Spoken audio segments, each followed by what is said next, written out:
हम सविता दास माहा माँ भगवती के चरणों में फेर आए एकटा स्वरचित हम अपन गीत समर्पित करे छिए।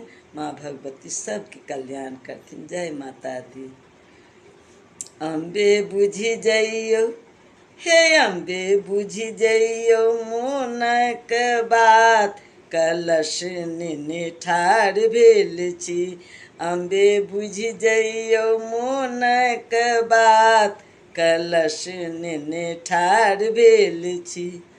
कलश नेने ठाढ़ भेल छी, कलश नेने ठाढ़ भेल छी। अम्बे बुझि जइयो मोनक बात, कलश नेने ठाढ़ भेल छी।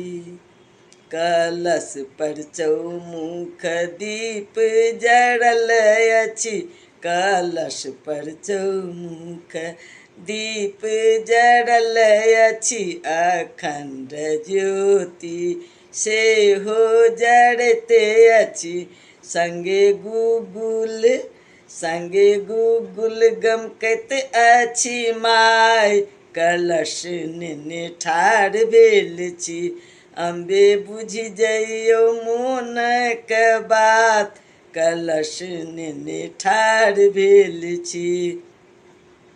भक्ति के सागर में उब डूब करै छी, भक्ति के सागर में उब डूब करै छी। मैया अहीं के महिमा गबैत छी, संगे नैवेद्य अनने छी माय, कलश नेने ठाढ़ भेल छी। अम्बे बुझि जइयो मोनक बात, कलश नेने ठाढ़ भेल छी। भनहि सविता दास ध्यान मगन छी, भनहि सविता दास ध्यान मगन छी। प्रेम स अम्बे पूजा करै छी, संगे आरती उतारै छी माय, कलश नेने ठाढ़ भेल छी। अम्बे बुझि जइयो मोनक बात, कलश नेने ठाढ़ भेल छी। कलश नेने ठाढ़ भेल छी, कलश नेने ठाढ़ भेल छी।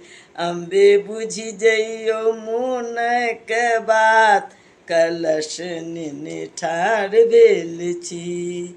कलश नेने ठाढ़ भेल छी। अम्बे माता की जय।